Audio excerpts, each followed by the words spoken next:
Welcome to the Good Old Blades podcast. I am your host, Aaron Levere, and join me as we talk to other knife makers and craftsmen about anything and everything knives. Thank you for listening into the Good Old Blades podcast. I am your host, Aaron Levere, and I am joined by esteemed guest, Neal Punchard. Neal is one of the three hosts of the Catch Bit Show, talking primarily about pocket knives and pocket knife history. And I thought it would be a good idea to have Neal on the show today to talk a little bit more about knives, specifically things that I'm interested in, and just pick his brain about knives and knife history. Thanks for joining us, Neal. Hey, Aaron, it's great to be with you and on your show. This is a real treat. Yeah, absolutely. I listen to y'all all the time. So if anybody's interested, search for the Catch Bit Show.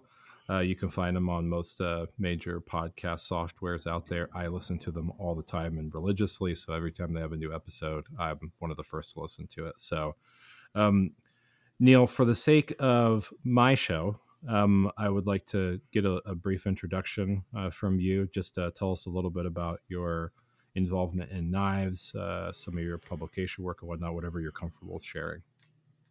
Sure. I guess to start with, I have a story like so many guys my age in their 50s, 60s, 70s. You know, when I was a kid, everybody carried a pocket knife. My dad carried one. It was just, you didn't leave the house without having some kind of a pocket knife in your pocket. And like a lot of guys, having a switchblade. I mean, when you were a kid, you were, in your teenage years, and you see movies about switchblades and you see them in comic books, and it's like the ultimate goal is to get this switchblade. So when I was about 14 years old, my parents took a trip to Mexico, family vacation, and my dad was kind enough to let me get a couple of these cheap plastic switchblades, but it was still just amazing.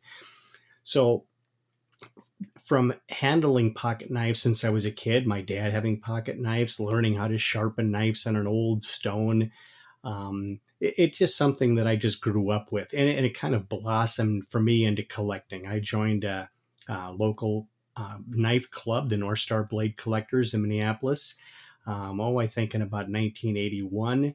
And that really helped to propel me because there were so many fellows who were older than I was. I mean, obviously they were 10 years, 15, 20 years older, and they were great mentors. They'd show me knives, American knives, English knives, German knives. And as you know, Aaron, I think a lot of us get our inspiration from older collectors, people that have been there before us, people that have shown us things, and you go, holy cow, is that cool?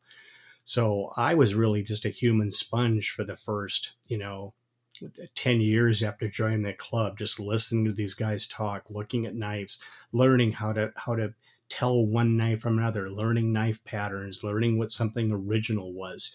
And it was just, for me, it was just great fun. And it was like that proverbial snowball down a mountain. It just, as the ball's rolling down, it's picking up steam. I'm gathering more snow. And for me, it's just building information, building more of a passion, building more of a collection. So just a great time. Yeah. And so what was the shift to authorship and your published work? Like at what point in time did that come into play?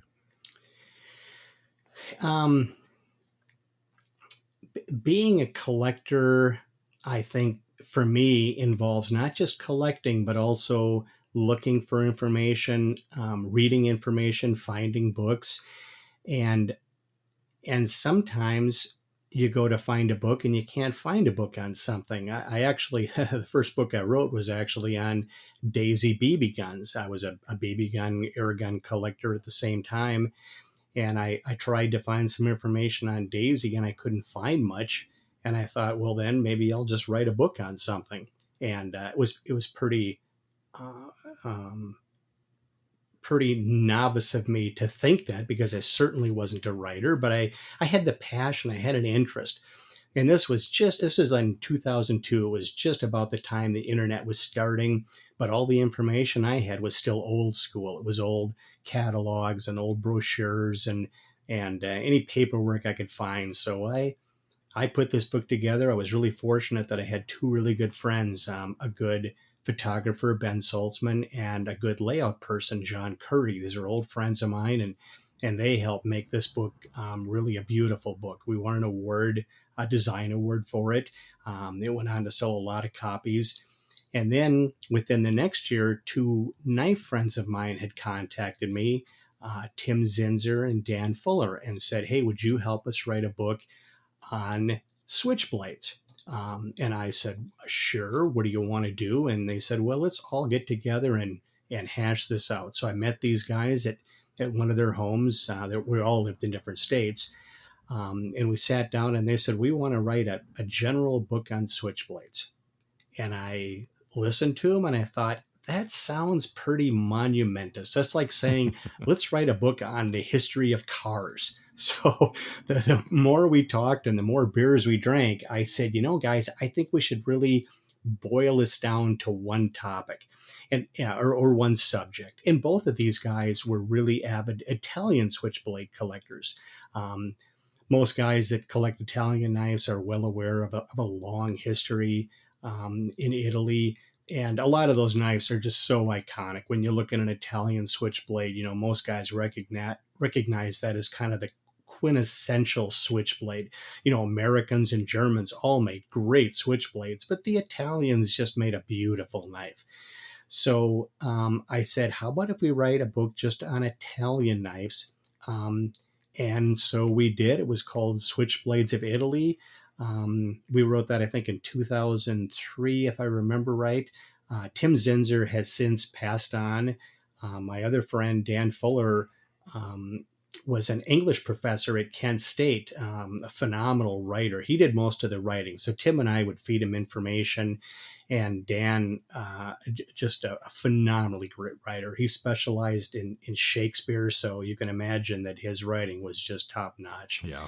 Um, and we took a lot of pictures. We had, again, my friend Ben, who did the Daisy book, actually shot all the photos. So those guys came up to my town. We met with Ben, spent a couple of days just shooting pictures, and put the book together. It was published by a company called Turner Publishing, and they're still selling books. I mean, 20 years later, I'm still getting small royalty checks, and they continue to sell that book. I really don't know how many copies were sold, but many, many, many thousands of copies. But that was fun. Yeah. What I'm interested in the idea of compilation for books previous to the internet, because you're talking about uh, stitching together history through brochures and through maybe excerpts and things like that. Like how has it changed in your writing style from previous to having all of that, like the volumes of internet data available to you? That's really an interesting question. I think that um, the internet is a phenomenally great source, but interestingly, that the internet is only good if someone has put information on it. So if you go to search for catalogs, for example, for old Sheffield knives, or old German knives, even for old American knives, for the most part, you won't find it because nobody has cataloged that information into the internet. Um, so I kind of knew that early on. So I started collecting catalogs, searching them out on eBay, on the internet, and any kind of paperwork, any kind of brochure. So I'm kind of old school and that I still love paper. The internet's neat, but I love holding catalogs. I love magazines, and because I built up quite a collection, I have a lot of information that you will not find on the internet. No matter where you search or where you look, it just does not exist. Um, and that really helped me with the Daisy book, which was an early attempt, and then with the other books. Every book after that is like I tried to build more information. What the internet's good for is looking up. it's looking up names, it's looking up people, it's looking up histories of lineage of families. So that helps you. Writing any kind of a book means you need a lot of information. You need the material, in this case the knives. You need a certain amount of catalog information. You need other types of paper, other anything that involves the company, and then a history of the people themselves and the places themselves. So it's fun for me. It's always been fun to interweave all that together. It's interesting to me as we're talking about catalogs and stitching together history and whatnot, because you were just at the Oregon Knife Show, and I previously, I think I heard about it first from you guys on the Catch Bit show, and I don't know that in the knife show circuit, obviously there are people who bring collectors items to a blade show and things like that, but it doesn't seem to have the same focus on collecting and has the same group of people as the Oregon Knife Show. And I'm really just interested to know a little bit more about, what your experiences were there, and a little bit more about the show, because I'm hoping that if everything works out well, maybe I can attend next year. So I absolutely love the Eugene show. I've been going there for probably over 25 years. It was canceled the last 3 years because of COVID, sadly. Um, I like the Eugene show. It's a pretty good size show. There's 360 tables, where a lot of small shows are and be 150 to 250. So it's a pretty good size show right off the bat. But mostly I like Eugene because it really focuses on older knives. I mean, there's a huge amount of older American, Sheffield, English, German knives there. For a collector, it's just absolute paradise. I've been to other shows like the Mystic Show in Connecticut, the Badger Show in Florida. I was just recently at the Janesville Show in Wisconsin, which was good. But none of those shows have the quantity of old knives that Eugene show does. Um, I did pick up a few catalogs there. I picked up a few knives there. There's some really great dealers that show up at that show too. Bill Clausen, Mark Zaleski of Knife Magazine was there. Bernard Levine. I mean, Bernard Levine is one of the great authors, one of the great researchers in this knife collecting field. I had a chance to talk to Bernard for a while. Um, some other dealers that were there were Art Green, Tommy Clark, Bob Berkshire. All those guys, you have tables, and all those guys go to quite a few shows, and they always bring a great selection of old knives, really classic, good patterns, good stuff. So it's for me, that really makes the show.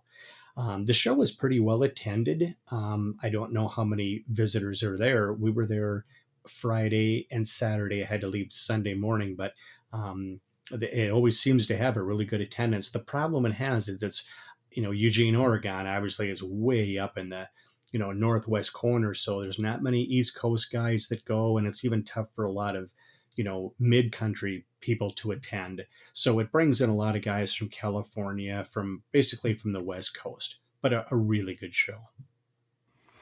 um, my understanding, I know that Ridian was up there at the show, but are there, like, what is the spread on custom knife makers up there? Is it very few, or? Custom knife makers is really a much smaller group, as would be compared to the Atlanta Blade Show, which brings out a huge amount of custom collectors. I honestly don't know how many were there. And when you talk about custom makers, there's always a bigger ratio of fixed blade makers to folding blade makers. You're right. Ridian was there, and Ridian's a wonderful guy. So nice, so humble, so talented. He actually took home 4 awards: Best of Show, Best Miniature, best folding knife, and best new maker. So I think he grew about 4 feet because he was so far off the ground. Yeah. And I was so happy for him to be a new guy. First time he's ever displayed anything, and the first time he's ever entered a competition, and just basically cleaned house. His Yeah. dad was also there, who was a really nice guy. Talked to his dad for a while. Nothing. He has just a mild interest in knives. He was there really just to support his son, but it was fun to see a father and son both there. Yeah, absolutely. Yeah, it is no wonder to me that he took home the gold in those categories. But he's a super nice guy, and all of his work is really just top notch. But I think for our listeners, the one thing that I'm really interested in the knife industry, and especially pocket knife industries, is the revitalization of traditional patterns in custom knife making, right? Because we see that some patterns in semi-production with like GEC and whatnot are you know, like they're brought back, but in custom knife making, there's a lot of replication of Bose patterns and of previous factory knives and things like that. But I would say that across the large breadth of pocket knives in history, there's a very, very small subset that are actually being produced in the traditional vein anymore as when it comes to patterns. Would you agree? I would agree, but I think it's growing immensely. When I see guys like Riddy and my own co-hosts, Mike Moran and Jason Ritchie, I mean, they're making classic old patterns, and to a level that I've never seen before, as far as the quality and the way they make the knives. I'm just blown away. I've been I've been collecting knives for 50 years. I kind of focus on Sheffield, some old American and German. So I'd like to think I have a good eye for knowing what quality is, knowing what patterns are. So for me, it's really exciting to see this trend, not just with GEC, but with makers like these guys I just mentioned, to see them remaking old patterns. So you're exactly right, but it seems that it's bigger than maybe we both realize. Yeah, and I would say it's the interest is growing. I think that Correct. I definitely think that what how to put this, what we're seeing is that there's a larger knowledge set.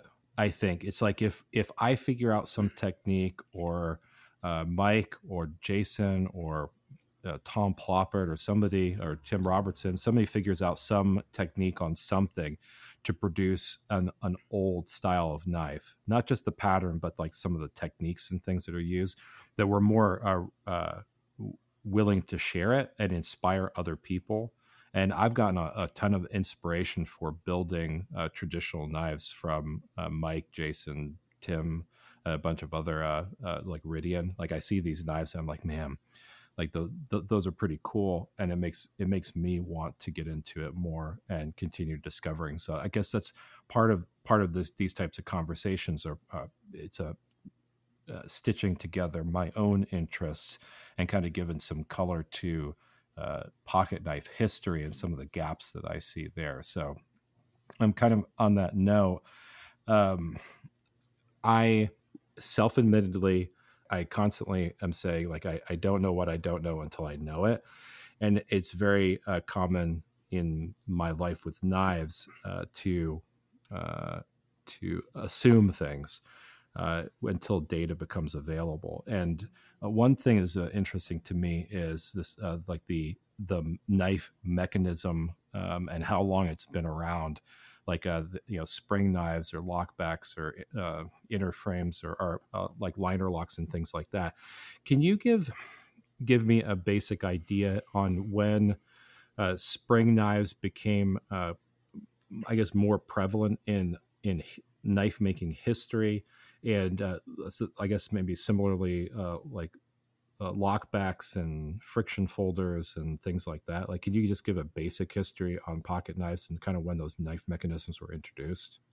Sure. So Folding knives date back before Roman times, but they certainly weren't real popular. They were probably hard to make, complex to make. So it really wasn't until the 1600s that folding knives kind of make a bigger splash.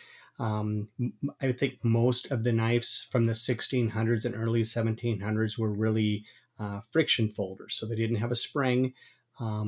There were lots of knives that were imported into the Americas, into Canada, in the 16 and 1700s. Um, Spring back knives with a spring in them really started to become popular probably in the mid 1700s. It's always tough to pin down time frames because there's so much overlap. And when you look at evolution, evolution is a slow change with everything, and knives are no exception. Um, Knives, for the most part, you asked about a lockback. They had lockback knives in the 1700s. I have catalogs from both Germany and France that show lockback knives in the 1700s. They had multiple blades, camping type knives with various blades. Again, in the 1700s, you'd think, wow, that's a long time back. Um, Knives were folding knives were kind of simple in appearance, meaning they were kind of for the most part, kind of rectangle shapes, maybe some rounded shapes, but they didn't really start gaining unique patterns until the early 1800s. If anybody has heard or seen the book, Joseph Smith's key book, Sheffield Knives from 1816. That's such a great resource to kind of show the beginning evolution of knives that start to get fancy. You start seeing patterns like a Warncliffe. Also, you have to remember that knives were so much more important throughout history than they are now. They're still important now, but not like they were, a long time ago. You needed the knife to eat. You needed the knife to hunt your food. You needed a knife for gardening. I mean, there was things that you had to have the knife for. There were some knives too that were kind of odd. I mean, a knife that was a folding knife was called a fleam, and it was made for bleeding animals and even people. Well, they found out later that bleeding wasn't a good idea. It didn't do anything. It didn't help anything. But they would actually bleed animals with a knife that had fleam blades. It was a specific blade. And then, of course, self defense. You think about dirks, daggers, and dirks. I mean, they were a really big deal from well, going back to Roman times, certainly. But if you think about modern times, modern meaning the early 1800s, you see a lot of fancy folding dirks. Um, and they were used as self-protection. They had the highwaymen, the robbers back, during the 1800s and early 1900s. So a guy really kind of relied on his knife as kind of a backup form of protection. Um, I touched on pruning knives. Even though pruning is popular today, it was almost even more so back, in the 17 and 1800s. So they had um, countless numbers of styles and patterns and blades for pruning, for grafting, for doing all different types of trim work on trees and bushes and plants and flowers. So there was such a variety. I mean, the companies could literally put out a catalog with 2,000 different variations of knives in there. It's overwhelming to think. Even some of the American companies, New York Knife Company, I think at one time they advertised over 2,000 knives in their catalog. Um, it it's also important to note that a lot of the big American companies were really founded by Sheffield makers. A lot of guys came from England who were kind of disgruntled in their own place. They weren't paid well. Working conditions were horrible. So a lot of guys immigrated from England to America in the mid 1800s, and a lot of them either formed or helped to big companies that we think of in America, like Empire, New York Knife, Northfield, Birkinshaw. Those were all, huge American companies in the late 1800s to early 1900s, but they were really supported by guys from England that brought their knowledge, their skill, their designs to American companies. And I just think that's a really neat thing to know about. Sure. It's it's interesting to me. Can you confirm, kind of like as a kind of like a tangent to this conversation, but uh, was there a like an echelon to get into certain types of pocket knives based on class or based on income level, or was that divide different in the pocket knife industry? That's a good question. Also, if we go back to England, and England was the premier country, and Sheffield was the premier city for pocket knives and fixed blade knives from basically the beginning of the 1800s till the end of the 1800s. They dominated. France, Germany were all producing decent knives, but nowhere near the quality. And when I say quality, a huge amount of quality. I mean, there were a lot of really good French makers, but they weren't putting out the quantity of quality items like Sheffield was. Um, and then you have your hierarchy of companies. Joseph Rogers has always been considered the top, the best of the best for Sheffield makers. Wolstenholme, George Wolstenholme, right behind them, and then there's just hordes of other companies that follow in behind that were still all produced fantastic knives. Within those companies, you also had different grades of knives. Like Rogers and Wolstenholme would have really expensive folders for gentlemen, gold filled, select materials, tortoiseshell, pearl, ivory, stag. And then they would have knives that would be a little lower, maybe standard pocket knives, other knives that were, common usage items. Um, and America was really the same way. All the companies in America had different grades of knives depending on how much you wanted to spend and what purpose you wanted them for. Yeah, that totally makes sense. So, something that I've been interested in, liner lock mechanisms.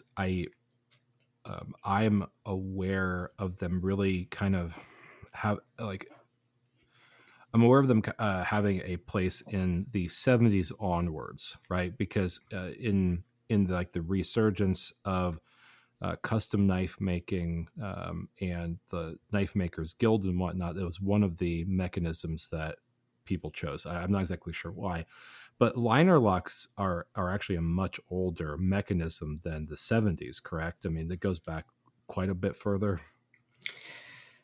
To be honest, I haven't taken the time to research the liner lock. Like I said, the back lock, which typically would have either a recessed or a raised bar in the back, you would push. Those date back at least to the later 1700s. Um, Another lock that we see used on a lot of knives is called the pen blade release or tool blade release, meaning that you're going to have a knife that has two blades, a main blade, and then a smaller blade, usually a pen blade or sometimes a screwdriver. And when the main blade is opened all the way up, it locks in place. And by pushing on the pen blade, it pushes the back spring back to release, unlock, and release and fold the main blade back in place again. Hmm. The pen blade release dates back to at least the 1850s. There was a company called Lingard who had a patent on that pen blade release mechanism like I said, in the 1850s. I don't remember the exact date. I want to say right around 1851, right around the same time the Crystal Palace exhibition was. The liner lock, um, I'm fairly certain that dates to at least the early 1900s.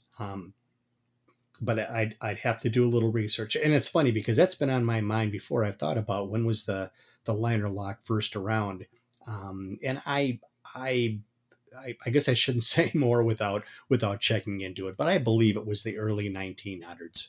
Yeah, because I've seen some spring knives or slip joints, right, with a liner, like a brass liner lock for one of the blades, right? Sure. Yeah, and the concept of that mechanism of using a liner to stabilize a blade open and lock it in place is not new by any stretch, but No.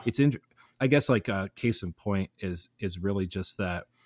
Um, there are lots of mechanisms and lots of patterns and styles and things like that that we sensationalize today in custom knife making, when it really has been done over and over and over again in older antique blades, and we just forgot about it or came like went out of style, right? Absolutely. A good example is the Buck 110. A lot of guys think that the Buck 110 with that rear lock tab was the first design of its type, and Henkel's had that same knife at least as far back as 1877. I show that knife almost identical to the Buck in the 1870s from Henkel's from Germany. Um, so you're right, Aaron, that a lot of these designs that people think are new or revolutionary are really just a reproduction, maybe not a reproduction. It's just the reincarnation of an old pattern. And I really think that a lot of these guys, like I really believe that then when Buck designed that knife, I believe that they had access to a German lockback folder that they looked at and said, "Wow, what a great idea! What a cool design!" I don't think they popped into their head. I think that they stumbled across a knife, whether it was a Henkel's or another German company. That was a popular design with a lot of German cutlery companies. That I think they came across that and said, "Hey, let's redo this." So not new. Yeah. Well, I mean, the same can really be said for a lot of automatic knives and their mechanisms. I mean, in especially since the '80s, the tactical folder and automatic knives have been, well, I don't know, probably like the tactical knife industry as a whole can be contributed in large part to this concept of fighting pocket knives and whatnot. And I see a lot of mechanisms that were invented or improved upon, but based on old technology since especially the '80s, right? And it is kind of interesting to me, at least, where the like basic concepts, makers will find specific elements that they don't like about it, and then they'll fix that thing, and then that becomes their claim to fame from a mechanism perspective. Absolutely. You mentioned tacticals. And a lot of these companies started using coil springs, to fire the blade, which really is a great idea. Coil spring is so neat because if you have a leaf spring and you fire a switchblade, whether it's a tactical or a vintage knife, if that blade hits something while it's opening, it stops dead in its tracks. But if you have a knife that has a coil spring and hits something and you pull the handle back, that blade continues to open under the coil spring or the watch like mechanism. And you think, oh, what a great idea. That must have come along, sometime in the 1980s or 90s. Huh. That design on switchblades dates back more than 100 years. I have patents and I've seen knives, switchblades with the coil spring from the later 1800s. So there again, you're right. It's always hard to find something that's new that it really is a redo of something that was invented a long time before that. Yeah. So can you describe to the listeners and to me some of the earliest styles of knives or patterns that we might see in the last few hundred years? I mean, I know that you have like your whittlers and things like that, but can you describe a little bit more of like the history of the utilitarian pattern and maybe what some of those would look like? Sure. Um, like I said, from the 1600s on up until the real late 1700s, knives were mostly pretty basic, pretty simple looking. It really wasn't until the early 1800s, when patterns and ideas start to kind of explode. It's almost like there's a revolution in design, and there's makers that are kind of one-upping each other.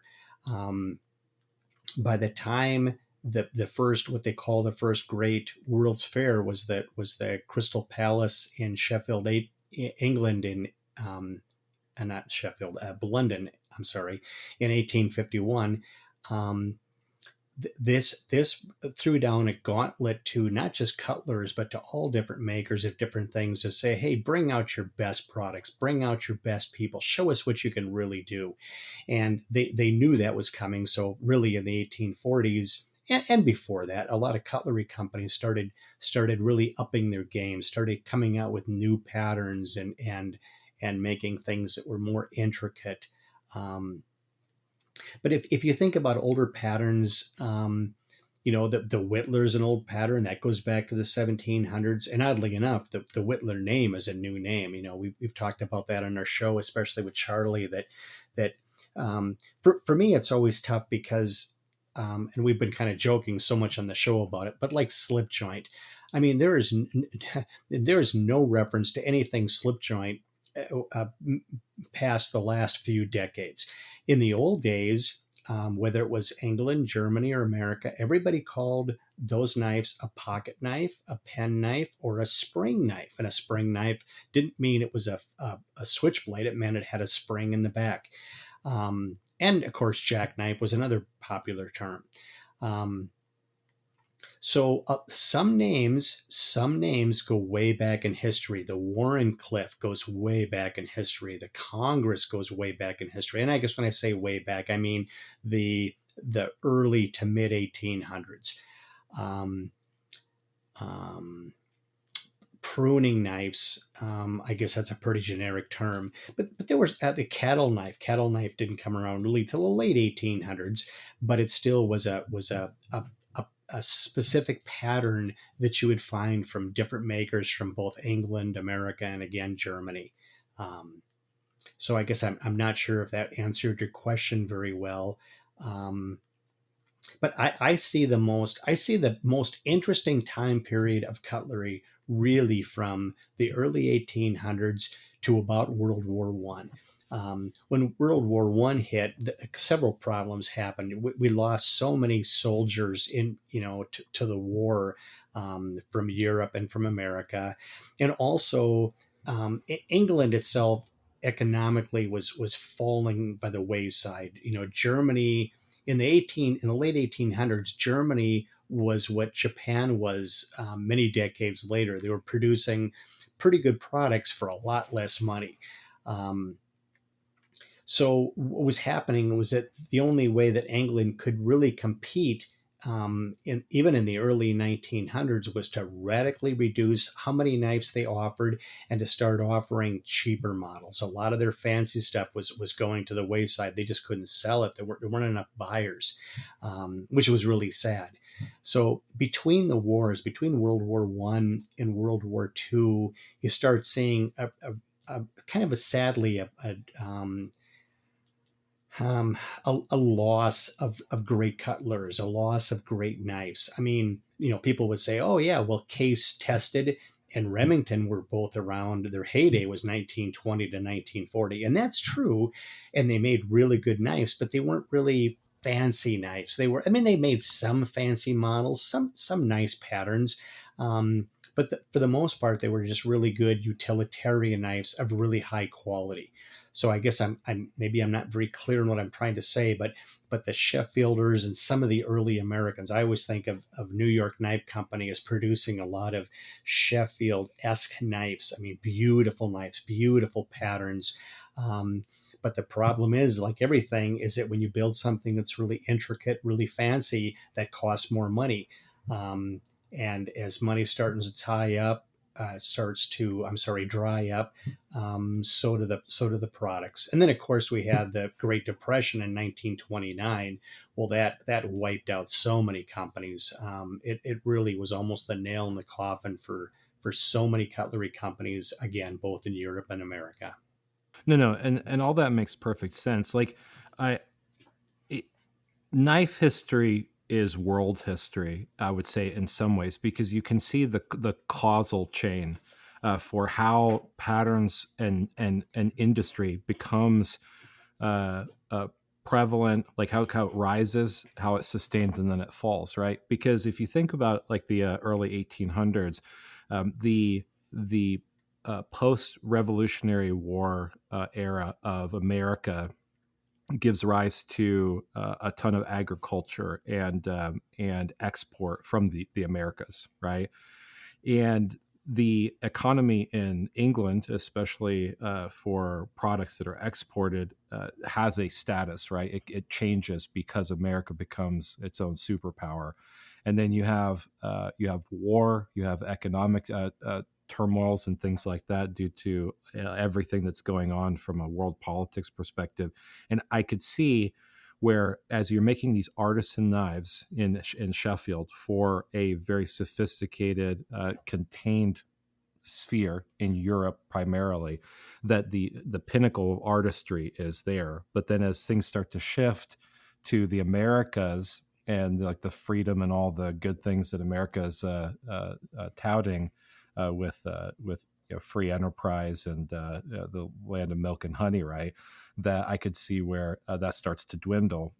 What's interesting though is this idea where there's a shift more now are in the latter part of the Sheffield era into um, souvenir knives is probably the wrong term, but if we think specifically about Bowie knives and how the larger portion of Bowie knives that we are imprinted with were actually not produced in America, but produced by Sheffield cutlers, correct? Correct.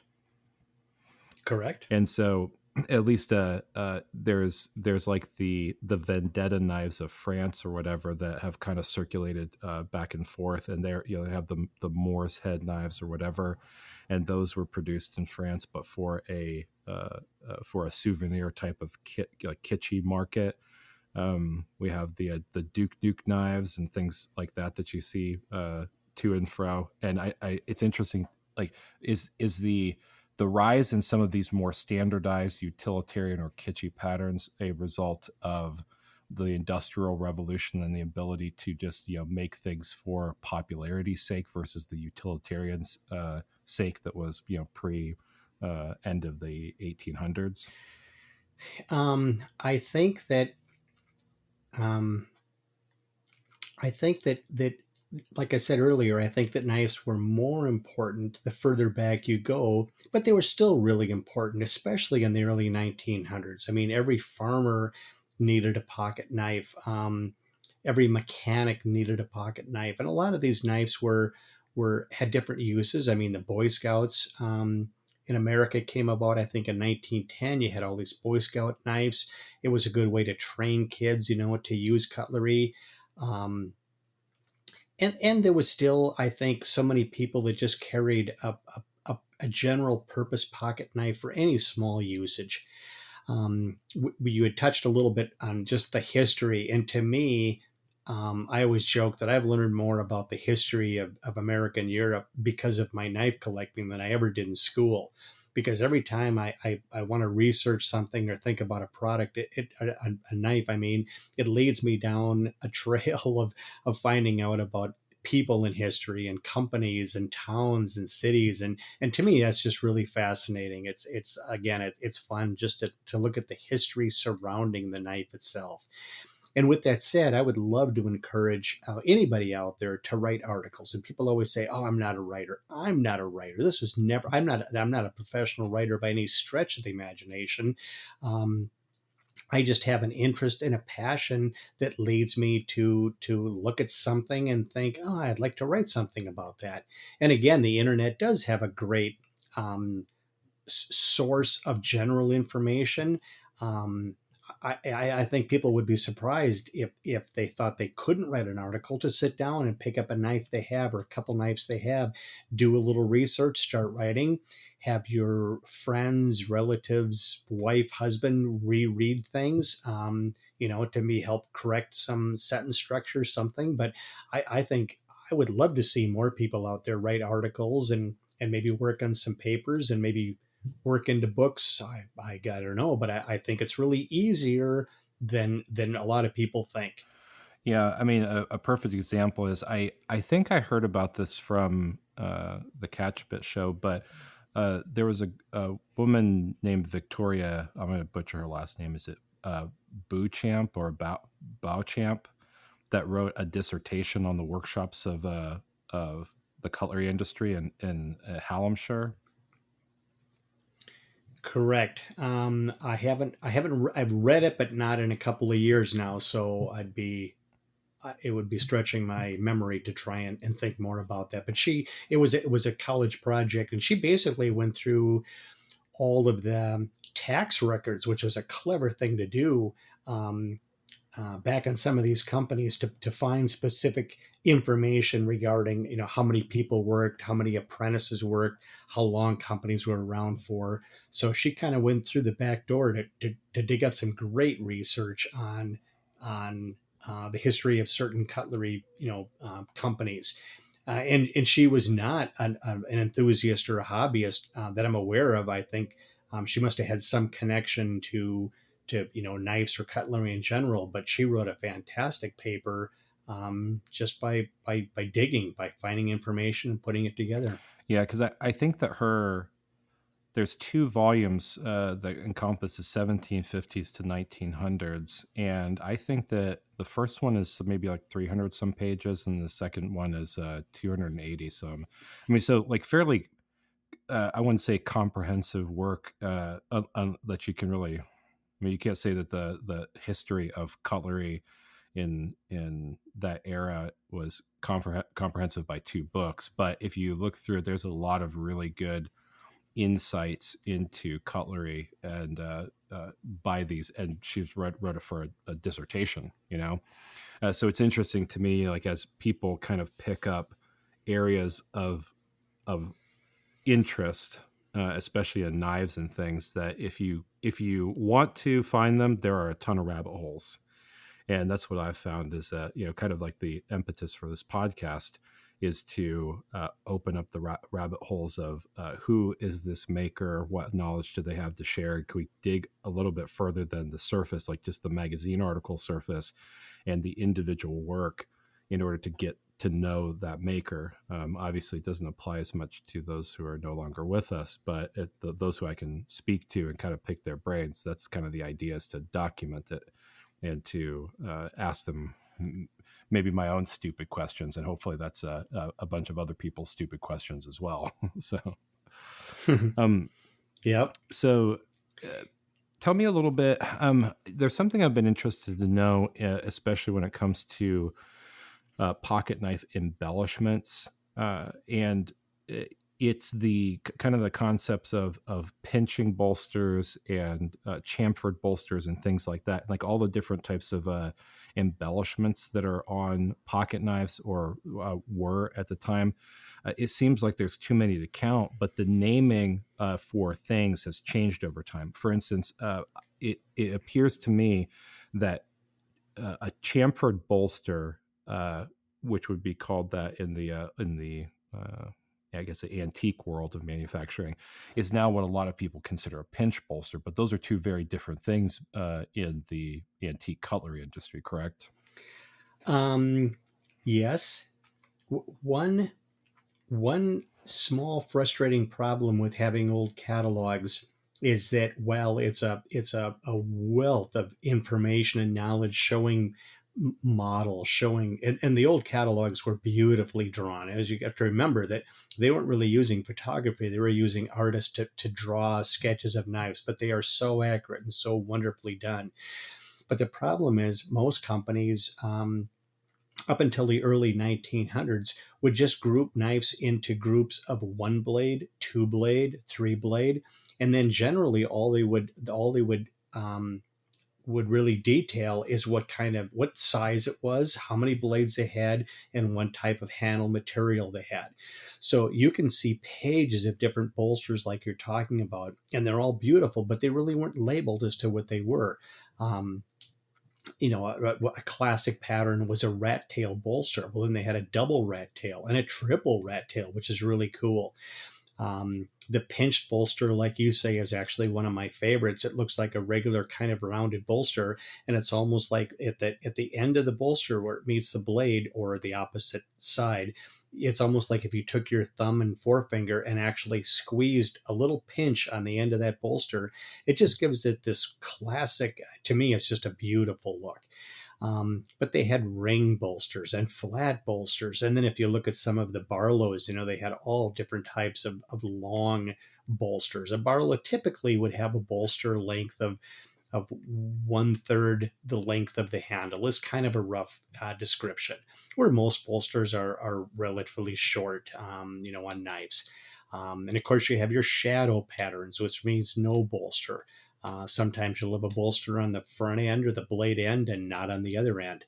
Um, but you are right. The embellishments to me are really what put the icing on the cake, as they say. It's like I love a good knife, but if you put on a fancy shield, and shields are like bolsters. I mean, there's no end to them. The federal shields and bar shields and oval shields, and you can have one shield, a federal shield, and have a dozen different variations of that. And then the bolsters go on and on and on. Then you can add the little subtle touches like the coining, and the coining usually was referred to just these little lines on the edge of the liner, and they'd actually have a little tool that looked like what do they call it, for making pie crusts. It has a little I guess I'm not a cook or a chef, so I shouldn't even be saying that. But I've seen these tools that make patterns in dough, and they would Mm-hmm. use these similar tools to run along the brass edge and make these cool little lines. That they called them coining, which was the same as when you look at like a dime or see the little edges on the edge of a coin. And then to go beyond that, they had all of the different file work on blades.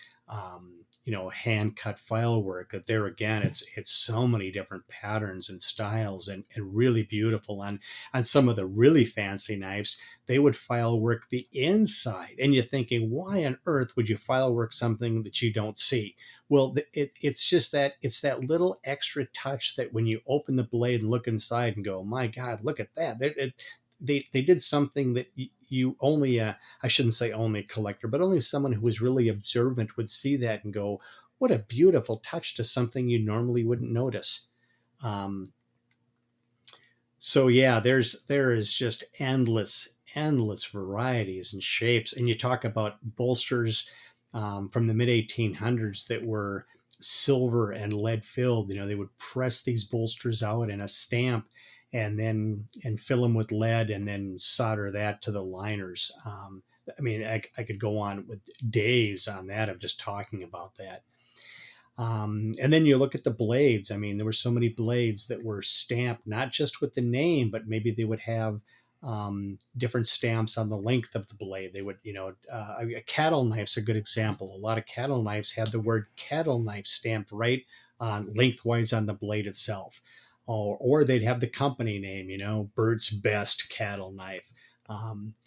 So the varieties are endless. And then you look at some of the multi-bladed knives, whether they're a sportsman's knife or a horseman's knife or a camping knife, to see all the cool tools they had in there, not just a blade, but a saw, picks, awls, AWL awl, different types of boring tools.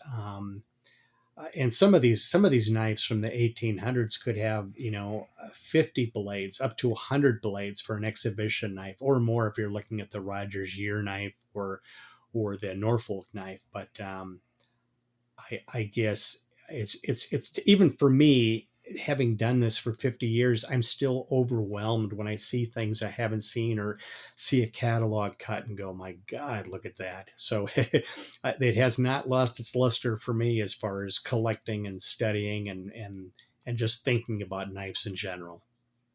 Yeah. Well, I guess it probably could be said that pocket knives were the original Lego uh, for like the Lego enthusiasts. You just like you see everything in Legos today, and even still, you see people who take traditional sets and turn them into something completely different. and pocket knives just have that same kind of variation. So kind of to that point, my encouragement to pocket knife makers is there are so many resources out there. You might have to search, and you might have to spend some money on patterns, and you might have to talk to some people like Neal here about the histories involved with it if you want to go down that rabbit hole. But there is a lot of very, very compelling examples of knives out there that should be able to spark your imagination beyond the standard Zulu spear or Lanny's clip or saddle horn or things like that. And really, the entire knife, like pocket knife industry, is your playground.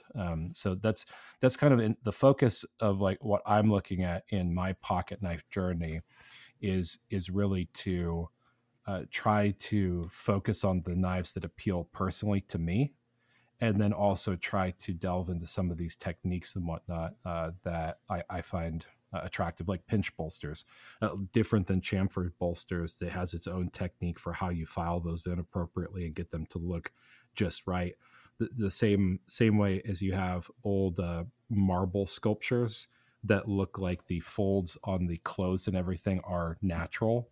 To me, it's the same way as when I look at a pinch bolster. It really does look like somebody is pinching like linen or something on there. And if I could get close to how perfect that looks, it would be an interesting embellishment to put on blades. So that's kind of the point. Is like there's a lot of different ways to think about knife building, especially pocket knives, and it really just depends on how much you're willing to invest in the backstory and figuring out how to replicate those techniques. Yep. I would, if I could give maybe one piece of advice to both makers and collectors in both ways, I would say at the very least, start out by buying Levine's book. It's called Blade's Guide to Knives now, but there's been several renditions. I would get the most current one, but that has so many. It has so much variety of information. It shows patterns of knives. It shows different countries. There's a good history section in there. It's just it's almost a perfect all around book. After that, I would certainly get a Goins book. Goins has a little more detailed information, but far less pictures and a little less general history. And then after that, if you look on eBay and look under knife books or cutlery books, there's a lot of reproduction books that anybody can buy really inexpensively, whether it's Schrade or whether it's a Joseph Rogers catalog. There are reprint catalogs that exist for really what I call short money. And that's where you really need to start. And then I would also wanted to kind of circle back on writing, telling people that you don't have to be an expert. You don't have to be a historian. You can even write a story about a knife that was in your family that belonged to your dad or your grandfather, if it was something that he used for a purpose, maybe in war, maybe gardening. And there's a lot of I think special interest stories that Knife Magazine would love to print. And if nothing else, it kind of gives you a start to maybe writing something. If you say, you know what, Dad always carried this pocket knife. I've had it. I want to write a little something about him and the knife and what he used it for. And even if you don't send it for publication, I think it's fun for someone to sit down and do a little documentary of their own connection with the cutlery world. Yeah, well, that is interesting on the publication side. Speaking of the fact that you actually write for publication purposes, especially magazine, what is kind of like the standard format? Like so many words, or like what is the idea in I guess curtailing your editing and your storytelling to a certain format? Sure. So I've been writing for Knife Magazine. I'm actually a staff correspondent, which means I'm a regular writer. And I've been writing for Knife Magazine for about 20 years now. It used to be called Knife World, and then when Mark Zaleski took it over, he changed it to Knife Magazine. And it's such a great magazine. Not only is it in full color, it's a large format size, but Mark does such a great job in combining all the different types of cutlery into one magazine. He'll almost always have articles on antique knives, vintage knives, custom knives, modern knives, military knives. He'll have a variety in every magazine. So I've been writing for, like I said, for 20 years. I've got, I don't know how many articles, over 100 articles, I suppose. And I usually pick out different things that interest me, or I'll see a knife and I'll think, oh, that's kind of cool. I want to write something about that. Typically, an article for Knife Magazine is going to be usually probably a minimum of 800 to 1,000 words would be a small article, and a large article would be 2,500 words to 3,000 words. There are, every once in a while, somebody will write an article. It's a two-part article, so it might be, 2,500 words times two. If you do decide to write something, you can certainly submit it to Mark. What I would really advise is to have someone, proofread your article, make sure it flows nice, make sure your spelling's right. And don't try to BS your way through anything. If you don't have specific information, history information, don't make it up, because Mark will know and he will not publish it. And that doesn't apply to something that's a human interest story. If you do want to write a knife about that like I said, your grandfather had or your dad had, that I think those are really neat.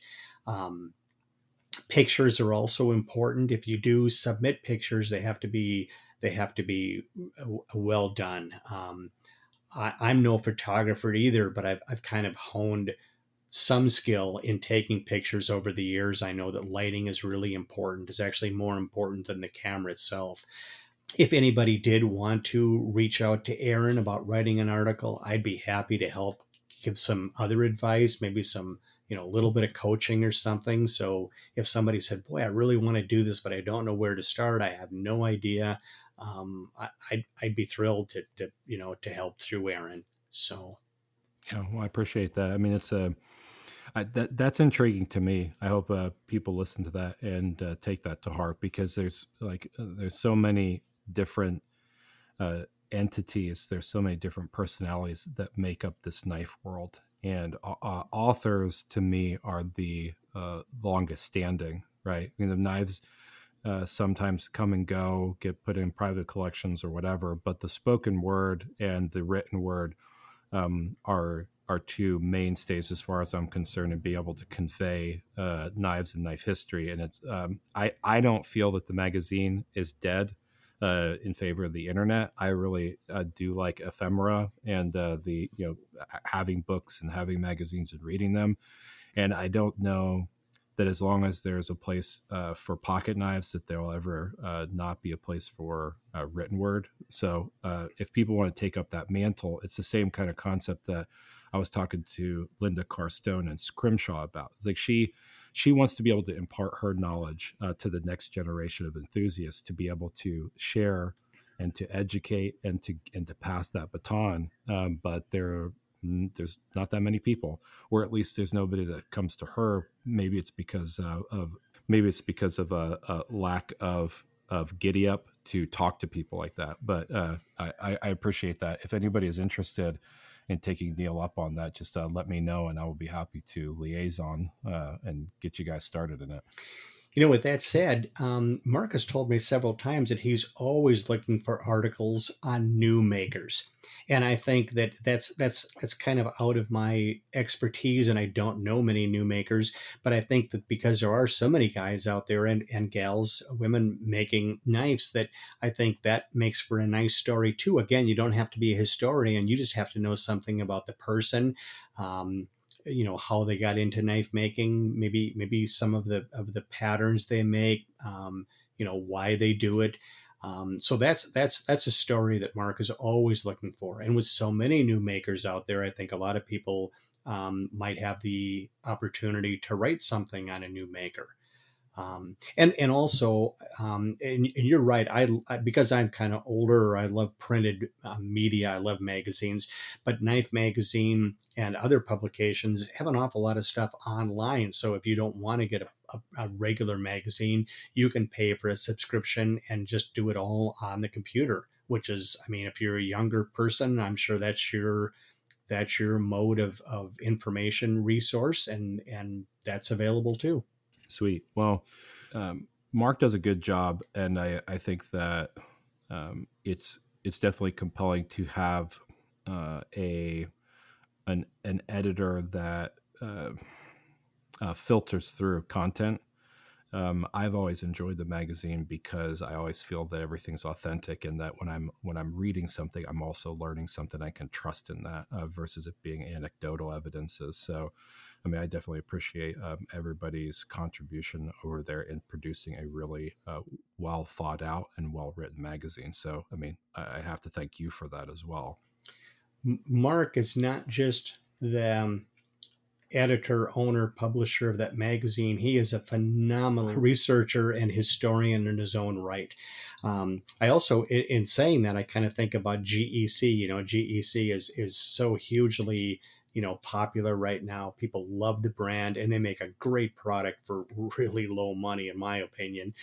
But if you look at a company like Knife Magazine or GEC, you look at the people behind it, and Bill Howard, you know, who owns and runs GEC, himself is a talented maker, and he has an eye for what's right. He knows how to put the product together.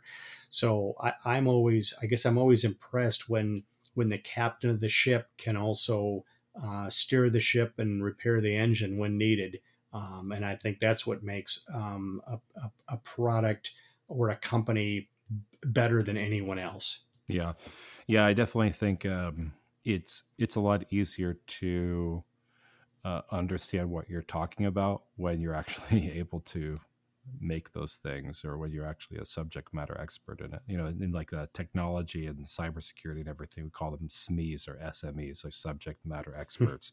And what's funny about it is that sometimes you know one piece of information that just nobody else does, and that automatically makes you the subject matter expert.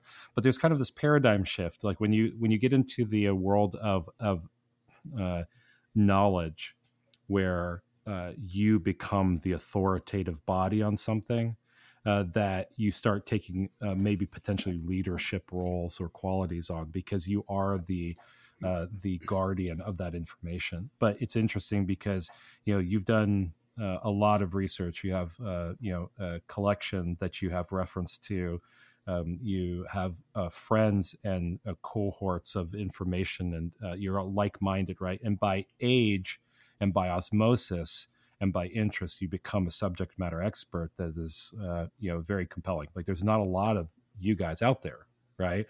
And so I think, like, for people like me, who have spent my entire life being a knife enthusiast, but more recently a knife maker, and doing this you know historical podcast, whatever you call it, and talking to old makers and things like that. I'm just now getting into a place where I'm starting to research and filter myself and figure out what the most true thing is, and contextualize my knowledge set. And it's really good to have mentors and reference points like you, and Mark, and other people in the industry that really just care a lot about the authenticity of information, in order to guide me. Because one day, if I can live long enough, and if I stick into this game for long enough, I will be that kind of person in 20, 30 years. You know what I mean? That's right. A standing joke I have with my two sons is I always tell them, "You might be smarter than me, but I know more than you." So the one advantage of being older, and I don't think there's too many, is that you just accumulate so much in your time. You've seen a lot of things, you've read a lot of things, and you've made a lot of mistakes, or you've thought about something over and over and over because of your age, that you maybe have a few more bullets in your holster than the guy next to you who's a little younger. Yeah. Yeah, it's the resolve, right? It's the what point you're willing to take things to. You've thought about things more. You've stayed on the problem longer. I think there was some saying by Einstein. He's like, I'm not smarter. I've just stayed on the problem longer. And That's but I right. mean, but that is true of a lot of things. Where if you sit and will think about things long enough, you can come up with some pretty innovative and amazing things. And I think that that's in a world where patience is not necessarily considered a virtue. It really is very beneficial to be patient, to take your time, to think through things, and then to act on that when it makes sense. But I mean, I'm younger. I'll figure that out as I go along. But my kids look at me and they're like, you're boring and you make us think about things and whatnot. I'm getting to that age where they're challenging me. So, Neal, I really appreciate you spending the time with us and talking. I feel like we could probably go on another hour or two, but I'm sure you got other things to do. So it's been an absolute pleasure, and hopefully we can have you again on soon and talk more about knives and knife history. That'd be great, Aaron. I enjoyed the show, and you're right. Sometimes when we have a conversation, you feel like, man, I've only just touched on this and touched on that. So I'd love to come back in the future. You become a good friend, and I hope we can continue on. Yeah, absolutely. Anytime, you're more than welcome on.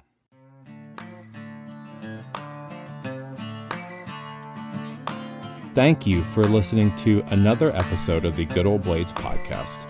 Remember that you are loved, and God bless.